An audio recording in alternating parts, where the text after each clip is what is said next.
આજે 15મી ઓગસ્ટના રોજ સમગ્ર દેશની સાથે સુરત શહેરમાં પણ 80મા સ્વતંત્રતા પર્વની ખૂબ જ ઉત્સાહ અને દેશભક્તિના માહોલ વચ્ચે ભવ્ય ઉજવણી કરવામાં આવી રહી છે। સુરત જિલ્લા કક્ષાની આ સ્વતંત્રતા પર્વની ઉજવણી સુરતના ઉમરા પાર્ટી પ્લોટ ખાતે યોજાઈ હતી, જ્યાં રાજ્યના નાણામંત્રી અને સુરત જિલ્લાના પ્રભારી મંત્રી કનુ દેસાઈના અધ્યક્ષસ્થાને વિશેષ કાર્યક્રમ સંપન્ન થયો।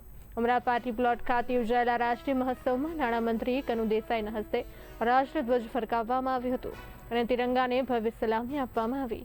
રાષ્ટ્રીય પર્વ નિમિત્તે નાણામંત્રી કનુ દેસાઈએ પ્રજાજોગ સંદેશ આપતા રાજ્યના અને સુરતના તમામ નાગરિકોને 80મા સ્વતંત્રતા પર્વની હાર્દિક શુભેચ્છાઓ પાઠવી હતી। દેશની આઝાદી અને વિકાસના પવિત્ર અવસર પર નાણામંત્રીની પ્રેરણાદાયી ઉપસ્થિતિ અને ભવ્ય આયોજનમાં શહેરીજનો મોટી સંખ્યામાં જોડાઈને દેશભક્તિના રંગમાં રંગાઈ ગયા।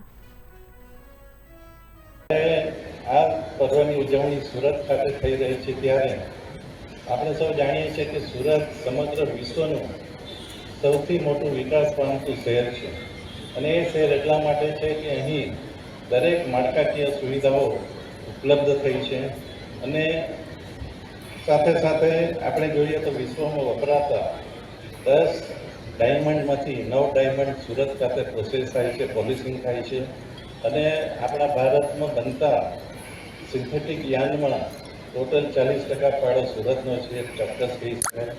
અને સાથે સાથે આપણા ભારત દેશના અનેક કારીગરો વર્કરો સુરતમાં આવીને સુરતે કારીગરોને સમાવી લીધું છે અને સુરત એક મિની ભારત જેવું સ્વરૂપ ધારણ કરી રહ્યું છે। એટલે સૌ સુરતીઓને ખાસ આજે હું અભિનંદન આપું છું।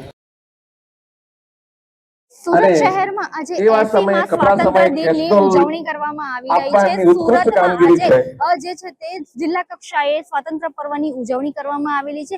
નાણામંત્રી કનુભાઈ દેસાઈની અધ્યક્ષતામાં ઉમરા પાર્ટી પ્લોટ ખાતે આજે સ્વાતંત્ર્ય પર્વની ઉજવણી કરવામાં આવી હતી, જેમાં વિવિધ જે પ્રકારનું જે પોલીસ દ્વારા જે પરેડ તેમજ અલગ અલગ પ્લાટુનો દ્વારા અલગ અલગ પરેડ રજૂ કરવામાં આવી હતી। તો સાથે શાળાના બાળકો દ્વારા વિવિધ દેશભક્તિના રંગામાં રંગાઈ અલગ અલગ પ્રતિકૃતિઓ રજૂ કરવામાં આવી। સાથે સારી કામગીરી કરનાર જે અધિકારીઓ છે, કર્મચારીઓ છે, તેમજ સેવાકીય સંસ્થાઓ છે, તેમનું પણ વિશેષ સન્માન કરવામાં આવ્યું। તો આજના જે આ સ્વતંત્ર પર્વની ઉજવણી અંતર્ગત કાર્યક્રમમાં નાણામંત્રી કનુભાઈ દેસાઈ સહિત સુરત જિલ્લા કલેક્ટર તેજસ પરમાર તેમજ જે ઇન્ચાર્જ પોલીસ કમિશનર